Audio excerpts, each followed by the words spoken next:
Shout out to Baby Smack. What up, YouTube?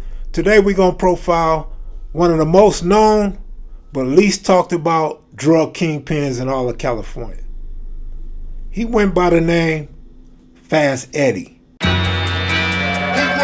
videos, taking videos, taking videos, taking videos, taking videos, taking videos, taking videos, taking videos, taking videos, taking videos, taking videos, taking videos, taking videos, taking videos,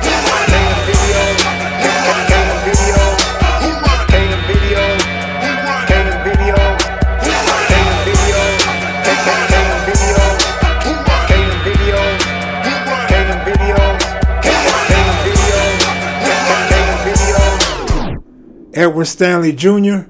was born April 1st, 1938. He will become one of the largest drug dealers on the west side of Los Angeles for more than 3 decades. Fast was a family man, well-dressed, and a hard worker. Fast Eddie was the owner of the Steakhouse Incorporated, also known as the Steakhouse, Incorporated, December 24th, 1979. The Steakhouse was located at 8620 South Western Avenue in Los Angeles, in what we refer to as the A-Tray Gangsta Crips turf. All the big-time gangsters, players, and hustlers from all around would visit the Steakhouse to eat at Fast Eddie's spot. It was a very popular place during the 1980s, and everybody that was somebody shared an experience at the Steakhouse.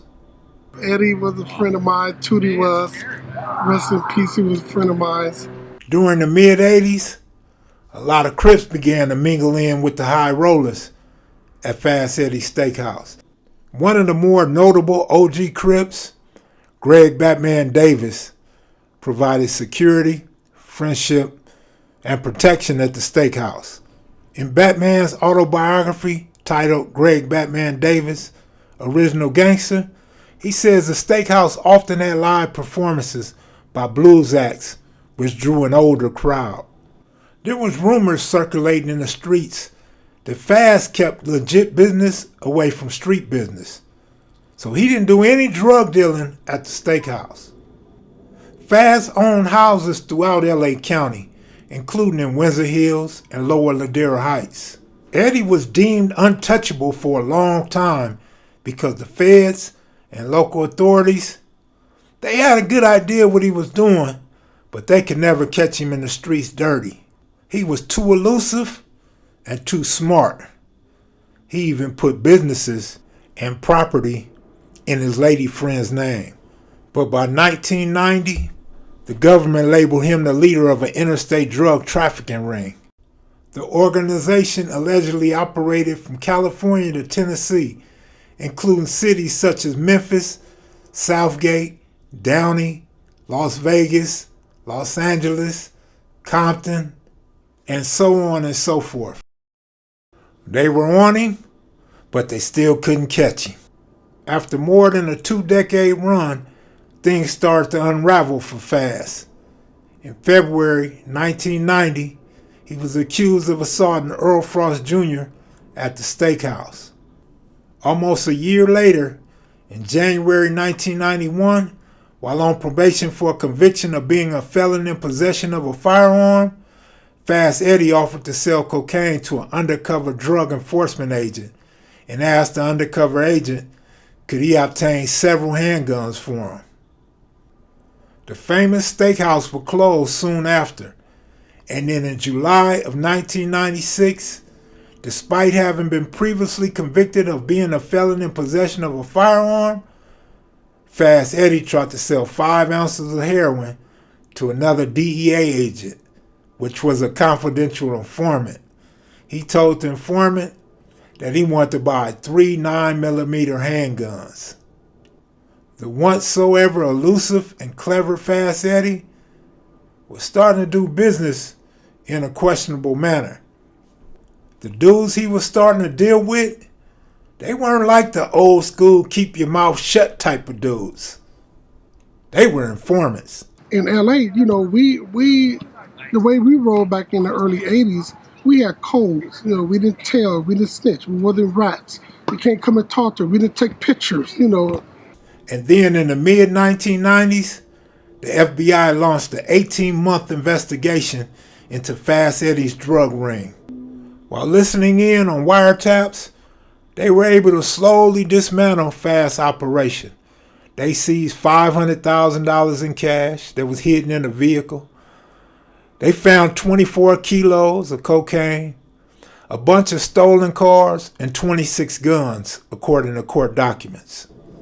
For at least 2 decades, Fast had managed to run his operation nice and smooth. So smooth that the FBI couldn't catch him alone. They needed the DEA, the Las Vegas Police Department, and the LAPD to assist them in trying to catch him red-handed. Allegedly, and according to newspapers, Fast Eddie's drug ring was tied to LA street gangs, and a significant amount of the drugs was coming from Mexican drug organizations. These drugs included heroin and large amounts of cocaine. During a long-term investigation, agents seized about $714,000 in cash and another 35 kilograms of cocaine. Fast was so up, he was able to withstand these huge losses. Over $1 million in cash, nearly 100 kilograms of cocaine, and he lost a lot of cars laced with cocaine. He hired nothing but the best lawyers to defend him on his criminal cases. However, his luck was beginning to run out. On October 11th, 1996, FBI wiretaps revealed Fast Eddie in a hit for hire. He allegedly told Daniel Bennett to kill Ricky Hall and also Tina Cage. Then on November 24th, 1996, Fast Eddie told a drug lieutenant that he wanted to have his drug courier Charles Jones killed, but could not do it because the victim's wife would know that it was him that ordered the killing. On November 26, 1997, Edward Stanley allegedly laughed about the killing of Ricky Hall when the murder was described to him. And then in December, despite having been previously convicted of being a felon in possession of a firearm, Edward Stanley possessed a stockpile of more than 20 firearms. They finally got Fast Eddie. This time it would be for murder, and the prosecution thought about the death penalty. Fast Eddie hired a veteran defense lawyer who handled many high-profile cases in the past. His lawyers said they would pursue every avenue that they could with the Justice Department to persuade them against asking for the death penalty. Fast Eddie was 58 years old at the time of this arrest, and he and his defendants pled guilty to life without the possibility of parole, which he later contested and tried to get out on the grounds that he didn't know it was a life sentence, and the fact that they used wiretaps and an informant. The informant had a faulty background and was a known liar, and the wiretaps were never approved by a court of law. But just before he could get his sentence overturned, Edward Stanley Jr., better known as Fast Eddie, died in federal prison September 15, 2001. Rest in peace to an entrepreneur, legit business owner, and street hustler, and LA legend, Fast Eddie.